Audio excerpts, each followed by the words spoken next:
I hope कि जो पिछली आपने वीडियोस देखी हैं वो आपके लिए इन्फॉर्मेटिव रही होंगी। जो आज की वीडियो है वो हम बना रहे हैं उन सारी टर्म्स के ऊपर, उन सारे वर्ड्स के ऊपर जो कि फॉरेक्स ट्रेडिंग में यूज़ हो रहे होते हैं। मतलब ये कि वो सारे वर्ड्स जो कि एक ट्रेडर जो है वो इस्तेमाल कर रहा होता है अपनी डेली रूटीन में या ट्रेडिंग करते हुए, वो कौन कौन से वर्ड्स हैं आज हम उन पर बात करेंगे और देखेंगे कि हर वर्ड जो इस्तेमाल हो रहा होता है नॉर्मली रूटीन में उसका मतलब क्या है, उसका जो इम्पैक्ट है ट्रेडिंग पे वो क्या है, और इसी तरह की बाकी छोटी छोटी डिटेल्स हम आज की वीडियो में डिस्कस करेंगे। आज की वीडियो में जो चीज़ें हम डिस्कस कर रहे होंगे वो इनलिस्टेड है। यहाँ पे मैं आपको बता देती हूँ। मेजर्स और माइनर्स को हम डिस्कस कर रहे होंगे, मींस मेजर करेंसी कौन सी और माइनर करेंसीज कौन सी होती हैं। इसके साथ साथ हम देखेंगे बेस करेंसी और कोड करेंसी को, कि एक पेयर में बेस करेंसी किसको कहा जाता है और कोड करेंसी किसको कहा जाता है। इसके अलावा हम साथ ही साथ डिस्कस कर रहे होंगे आस्क प्राइस और बिड प्राइस को। अब जो आस्क प्राइस है और बिड प्राइस, इसको सेलिंग प्राइस या बाइंग प्राइस भी कहा जाता है। इसी के साथ साथ हम देखेंगे स्प्रेड क्या होता है, लिवरेज क्या होता है, मार्जिन को किस तरह से डिफ़ाइन किया गया है, और साथ ही साथ हम ये भी देखेंगे कि पेप और पेपेट क्या चीज़ है या किस तरह से ये चीज़ ट्रेडिंग में आपको हेल्प आउट कर रही होती है या इसका इन्हिसार किस तरह से ट्रेडिंग पे हो रहा होता है। इसके साथ हम देखेंगे कैंडल स्टिक्स को। कैंडल स्टिक्स के ऊपर प्रॉपर्ली एक डिफरेंट वीडियो भी मैं, एक अलग से वीडियो भी मैं बना के दूँगी ताकि आपको जो आइडेंटिफिकेशन है वो करने में ईजी हो। इसके साथ साथ हम रेजिस्टेंस एंड सपोर्ट को डिस्कस करेंगे और हम देखेंगे कि ट्रेडर जो बाकी वर्ड यूज़ कर रहे होते हैं SL एंड TP का, वो क्या है, स्टॉप लॉस या टेक प्रॉफिट भी जिसको कहा जाता है, तो वो ट्रेडिंग में क्या रोल प्ले कर रहा है। अब हम वीडियो स्टार्ट करते हैं। जो टर्म्स यूज़ की जाती हैं फॉरेक्स ट्रेडिंग में या जो वर्ड्स यूज़ किए जाते हैं उन पे हम डिस्कशन स्टार्ट करते हैं। सबसे पहले हम बात करेंगे मेजर करेंसीज पे कि मेजर करेंसीज कौन सी होती हैं। तो मेजर करेंसीज जो हैं वो इस तरह की करेंसीज हैं जो कि तरक्की याफ्ता ममालिक की करेंसीज हैं, जैसे यूनाइटेड स्टेट्स का डॉलर है, ठीक है, या फिर उसके साथ साथ आपको यहाँ पे यूरो की एग्जांपल दी हुई है मैंने, जापानीज़ येन की दी हुई है, पाउंड की दी हुई है, स्विस फ्रैंक की आपको दी हुई है, कैनेडियन डॉलर है, न्यूजीलैंड का डॉलर है या ऑस्ट्रेलियन डॉलर है। ये वाली करेंसी ज़्यादा लिक्विडिटी वाली होती हैं। इसके अलावा ये करेंसीज जिस भी पेयर में यूज़ हो रही होंगी आप उनको मेजर पेयर्स कंसिडर कर सकते हैं। अगर आप देखें माइनर करेंसीज़ को कि माइनर करेंसीज़ क्या होती हैं, तो माइनर करेंसीज़ ऊपर वाली जो डिस्कस की करेंसीज़ हैं उनके अलावा जितनी भी करेंसीज़ होंगी उनको आप माइनर करेंसीज़ कहेंगे। ये उन ममालिक की करेंसीज़ होती हैं जो कि अभी तरक्की कर रहे होते हैं। इसके अलावा ट्रेडर जो है वो माइनर करेंसीज़ को उस वक्त यूज़ कर रहा होता है जिस टाइम पे उसने अपनी ट्रेडिंग कॉस्ट को रिड्यूस करना होता है। इसके अलावा जो माइनर करेंसीज़ हैं ये सेकंड मोस्ट ट्रेडेड करेंसीज़ होती हैं फॉरेक्स में। इसके अलावा जो माइनर करेंसीज़ होती हैं ये लेस लिक्विडिटी जो है वो रखती होती हैं एज़ कम्पेयर टू जो मेजर करेंसीज़ हैं उनके या मेजर पेयर्स के अलावा। इसके साथ साथ इसमें बाकी करेंसीज़ जो शामिल होती हैं उनमें आपका पाकिस्तानी रुपीज़ भी आ सकता है, नॉर्वे का क्रोन है या बाकी जो भी करेंसीज़ उन ममालिक की हैं जो कि अभी तरक्की कर रहे हैं। अब हम बात करेंगे बेस करेंसी और कोड करेंसी की, कि बेस करेंसी एक पेयर में कौन सी होती है और कोड करेंसी कौन सी होती है। एक पेयर में मौजूद बेस करेंसी को डिफाइन हम इस तरह से करते हैं कि first currency in the pair is known as base currency and it is also called the transaction currency.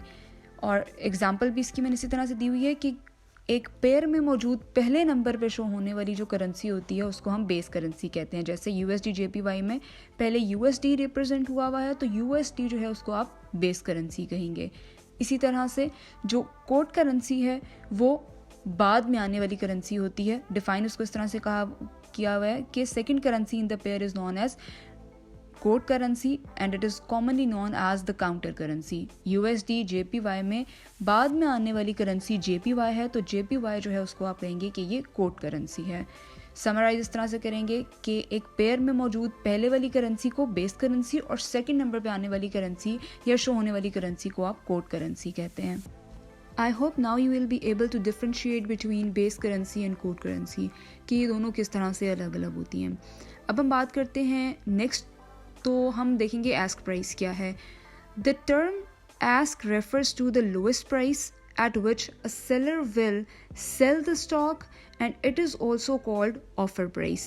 Ask price अब क्या होती है मैं आपको ये बता देती हूँ। ये वो प्राइस होती है जिस पे आप अपनी एक चीज़ को सेल कर रहे हैं, ठीक है। एक सेलर प्रोडक्ट को अपनी या किसी भी करेंसी को जिस पॉइंट पे सेल कर रहा है, जो ऑफर कर रहा होता है प्राइस, उसको कहते हैं आस्क प्राइस और इसको सेलिंग प्राइस भी कहा जाता है। आई होप ये क्लियर हो गया होगा। बिड प्राइस पे चलते हैं। A bid price is the highest price that a buyer is willing to pay for the good.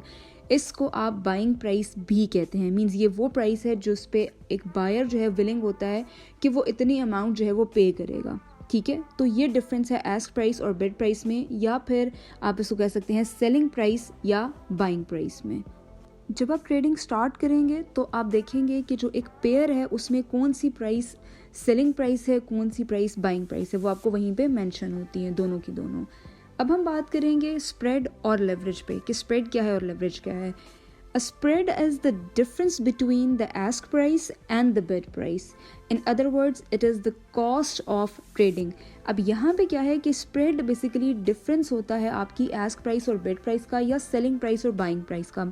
ये वो cost है जो कि आपका trader आपसे charge कर रहा होता है trading करने के लिए, तो इसको कहा जाता है कि ये spread है। जो spread है या cost of trading है, ये broker to broker vary करती है कि कुछ ब्रोकर ज़्यादा चार्ज कर रहे हैं, कुछ कम चार्ज कर रहे हैं। कुछ मार्केट में ऐसे ब्रोकर्स भी होंगे जो कहेंगे कि हम ज़ीरो स्प्रेड चार्ज कर रहे हैं, तो वो ब्रोकर टू ब्रोकर वेरी कर रही होती हैं चीज़ें। वो ब्रोकर जो आपको ये कहता है कि मैं ज़ीरो स्प्रेड चार्ज कर रहा हूँ, वो ज़ीरो स्प्रेड कहते हुए भी कुछ ना कुछ मिनिमल चार्जेस लाजमी कर रहा होता है। सो जो आपका स्प्रेड है ये होता है सेंट्स में, डॉलर्स में नहीं होता। ये इस चीज़ को आपने जहन में रखना है। तो जो स्प्रेड है वो डिफरेंस है आपकी सेलिंग और बाइंग प्राइस का। अब हम देखते हैं लेवरेज क्या है। तो लेवरेज को हम कैसे डिफाइन करते हैं। Leverage is any technique involving borrowing funds to buy things hoping that future profits will be many times more than the cost of borrowing.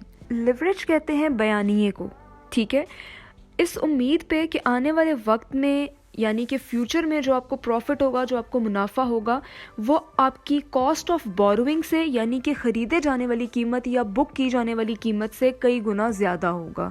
इसमें जो मेन चीज़ है वो आपका फ्यूचर प्रॉफिट है, जिसको आप अपने जहन में रख रहे होते हैं कि आप एक किसी भी चीज़ को बुक करते हैं, किसी भी करेंसी को बुक करते हैं, ठीक है, इस उम्मीद पे कि फ्यूचर में इसकी जो प्राइस है वो कॉस्ट ऑफ बोरोइंग या जो आपने पे की उस प्राइस से कई गुना ज़्यादा बढ़ जाएगी। ठीक है, तो लेवरेज ये चीज़ होती है। आई होप कि लेवरेज वाली चीज़ आपको क्लियर हो गई होगी कि लेवरेज क्या है।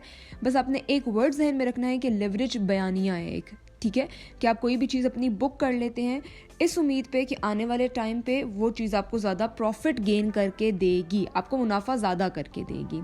अब हम देखते हैं कि मार्जिन क्या है। मार्जिन को इस तरह से डिफ़ाइन किया गया है कि the amount of money that a trader needs to put forward in order to place a trade and maintain the position. Additional इसमें जो वर्ड्स ऐड किए गए हैं वो ये किए गए हैं कि जो मार्जिन है it is not a transaction cost but rather a security deposit that the broker holds while a forex trade is open। Margin जो है ये आपकी ट्रांजैक्शन कॉस्ट नहीं है या ऐसी कोई कॉस्ट नहीं है जो कि ट्रांजैक्शन में यूज़ हो रही होगी या ट्रेडिंग में यूज़ हो रही होगी, बल्कि ये वो अमाउंट है जो कि आपके अकाउंट को सेफ रखने के लिए रखी जाती है। मींस ये वो अमाउंट है जो कि एक सिक्योरिटी डिपॉजिट है, ठीक है। ब्रोकर आपकी ये अमाउंट होल्ड करता है ताकि आपकी जो ट्रेड है वो सेफ रहे। मार्जिन की अमाउंट को MT4 और MT5 में भी मैं आपको दिखाऊंगी। अभी हम देखते हैं पिप और पिपेट क्या है।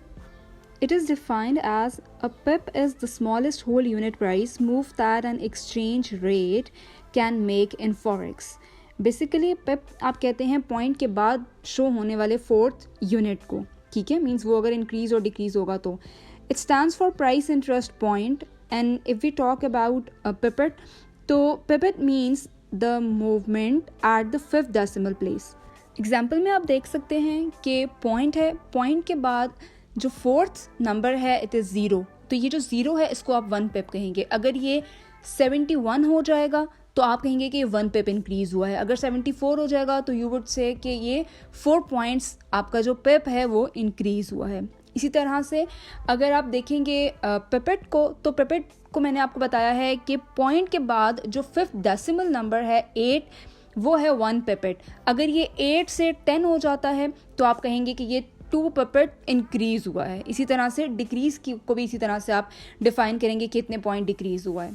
अब हम देखेंगे एग्जाम्पल को जो कि GBP और USD की है। यहाँ पे देख रहे हैं आप ब्रोकर स्प्रेड। ये वो है स्प्रेड जो पहले मैंने डिफाइन भी किया कि बाय और सेलिंग का जो डिफरेंस होता है उसको कहते हैं कि ये स्प्रेड है जो कि आपका ब्रोकर आपसे चार्ज कर रहा होता है, जिसको हम ट्रेडिंग कॉस्ट भी कहते हैं।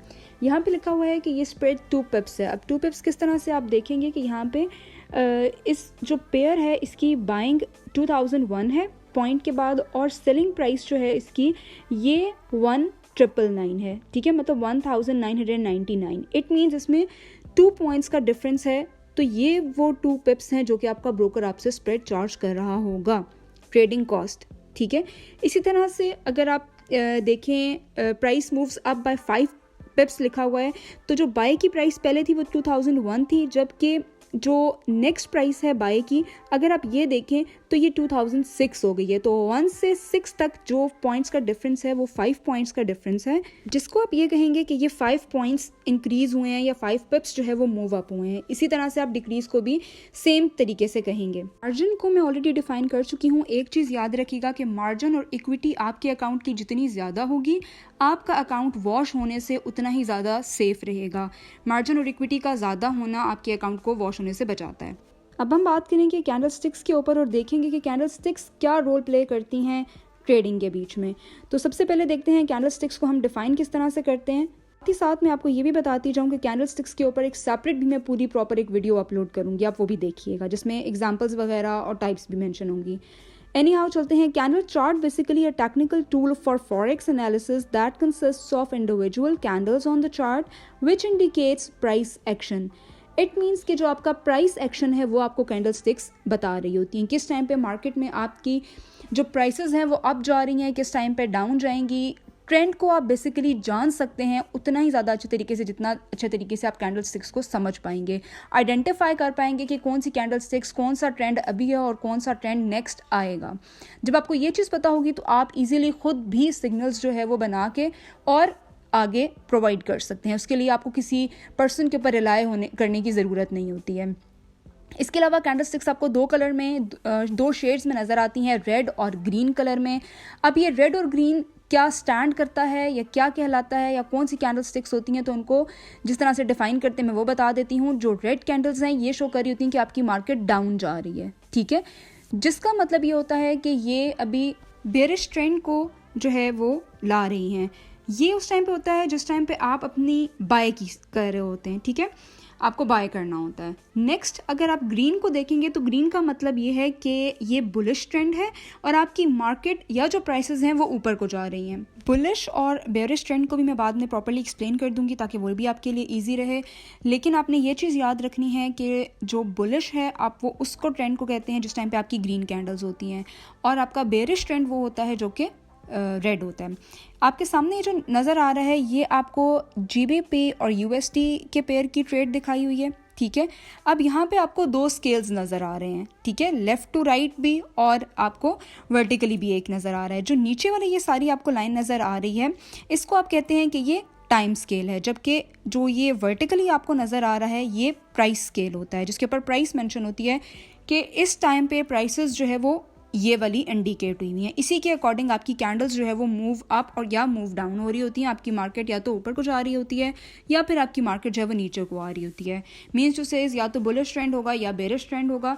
आप इन्हीं कैंडल स्टिक्स को देखते हुए फिर डिफरेंट एग्जाम्पल्स को भी देखते हैं। अब हम बात करते हैं रेजिस्टेंस एंड सपोर्ट की कि ये क्या है। तो resistance is a price level where the rising price trends to slow down और रिवर्स। बेसिकली इसमें आपकी जो प्राइस है वो स्लोली जो है वो नीचे की तरफ आती है, ठीक है। ये एक प्राइस लेवल है जिससे ऊपर तो प्राइस नहीं जाती लेकिन वहाँ से बाउंस बैक होती है नीचे की तरफ। इसके अलावा the price is more likely to bounce back from this level rather than break through it. बजाय इसके कि उस पॉइंट से प्राइसेस और ऊपर को जाएं, प्राइसेस वहाँ से नीचे को आ रही होती हैं, ठीक है। जहाँ पे अब ये रेजिस्टेंस देखें कि रेजिस्टेंस से प्राइसेस दोबारा से नीचे को आ रही हैं, उस पॉइंट से ऊपर नहीं जा रही बल्कि उस एक लेवल पे रह के और उस लेवल से नीचे को आ रही हैं, बाउंस बैक हो रही हैं, पीछे को आ रही हैं। मतलब ये कि मज़ाहमत करती हैं।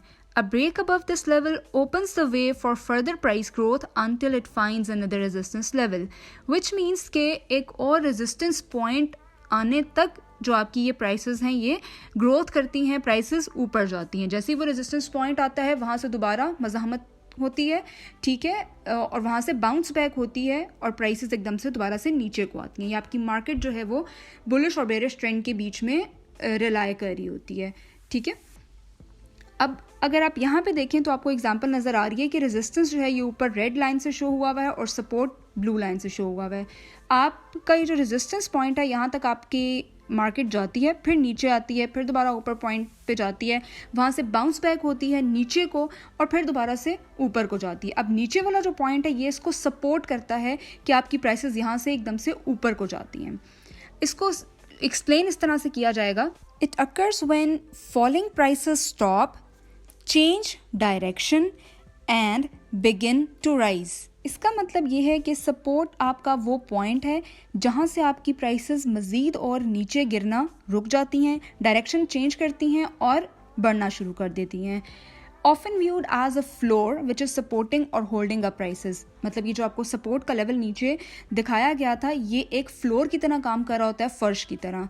ये आपका प्राइस लेवल है जहाँ से आपकी प्राइसेस राइज करती हैं, ठीक है, और रेजिस्टेंस वो लेवल है जहाँ से आपकी प्राइसेस जो है वो राइज करना रुक के वापस को आती हैं। इस तरह से अभी मैं आपको दिखा रही हूँ कि यहाँ पे जो सपोर्ट का पॉइंट है ये वो पॉइंट है जहाँ से आपकी प्राइसेस को सपोर्ट मिलती है और आपकी प्राइसेस यहाँ से बढ़ना शुरू करती हैं अनटिल एंड अनलेस रेजिस्टेंस वाला लेवल आता है जहाँ से बाउंस बैक होती हैं।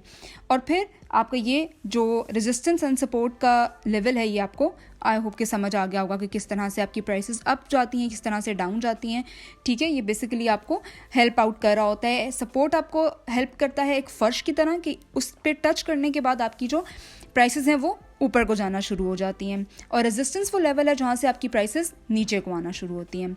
अब हम बात करते हैं एसएल पे, जो कि बहुत इंपॉर्टेंट चीज़ है, आपने अक्सर सुना होगा, जिसको आप स्टॉप लॉस भी कहते हैं। It's a setup to automatically close a trading position within the trader's risk profile, which means आपको नाम से भी जाहिर है स्टॉप लॉस के ये आपको आपका नुकसान होने से बचा रहा होता है। ये वो पॉइंट आप खुद जो है वो एक ट्रेड करते हुए रखते हैं जहाँ से आपकी ट्रेड आपको मज़ीद नुकसान होने से बचाती है। मतलब मार्केट आपके उस पॉइंट के बाद बेशक नीचे भी अगर जा रही होगी तो आपको कोई फ़र्क नहीं पड़ेगा। आपने जो एक पॉइंट वहाँ पे लगा दिया है, स्टॉप लॉस या ऐसे लगा दिया है, आपको उतना ही नुकसान होगा। अगर मार्केट उससे नीचे भी जाती है तो आपको उससे कोई फ़र्क नहीं पड़ेगा। आप ये पॉइंट अपनी ट्रेड करते हुए खुद एक जो है वो लगा देते हैं या आपका जो ब्रोकर है, जो सिग्नल प्रोवाइडर है, वो आपको पॉइंट बता देता है। नेक्स्ट पॉइंट है जी टेक प्रॉफिट, टीपी जिसको आप कहते हैं, अक्सर सुना होगा टीपी हिट कर गया।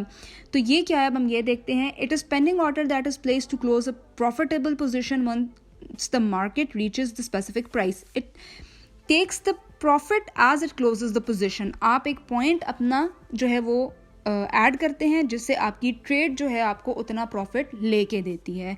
ये भी पॉइंट आपको आपका ब्रोकर या आपका जो सिग्नल प्रोवाइडर है वो दे रहा होता है कि मार्केट अगर राइज करेगी तो इस पॉइंट तक आपको जो है वो आपका प्रॉफिट मिलेगा, और अगर मार्केट उससे ऊपर जाती है तो आपकी ट्रेड ऑलरेडी क्लोज हो चुकी हुई होती है क्योंकि आपने जो पॉइंट डिसाइड किया था प्रॉफिट लेने का उतना आप प्रॉफिट ले चुके होते हैं। मार्केट नीचे जाएगी तो आप स्टॉप लॉस लगाते हैं कि अगर मार्केट उस पॉइंट से नीचे भी गई है तो आपको उससे कोई फ़र्क ना पड़े, आपकी ट्रेड ऑटोमेटिकली जो है वो क्लोज हो जाए, ठीक है। वो आपको लॉस से बचाता है और टेक प्रॉफिट आपको प्रॉफिट उतना लेके देता है जितना कि आपने वहाँ पे पॉइंट सेलेक्ट किया होता है अपनी ट्रेड का। उससे ऊपर अगर जा भी रही होगी मार्केट तो आपकी ट्रेड ऑलरेडी क्लोज हो चुकी हुई होगी। होपफुली आपको एसएल और टीपी का जो डिफरेंस है वो समझ आ गया होगा। आई होप कि अभी तक की जो वीडियो थी वो आपको समझ आ गई होगी। जितनी भी इंफॉर्मेशन मैं कन्वे करना चाह रही थी आपको वो भी मिल गई होगी। जो वीडियोस हैं उनको लाइक करना, मेरे चैनल को सब्सक्राइब करना मत भूलिएगा। आने वाली वीडियो में हम बात करेंगे कैंडल स्टिक की बॉडी के ऊपर, कैंडल स्टिक की फॉर्मेशन के ऊपर। तब तक के लिए मुझे इजाज़त दीजिए। अपना बहुत सारा ख्याल रखिएगा। अल्लाह हाफ़िज़।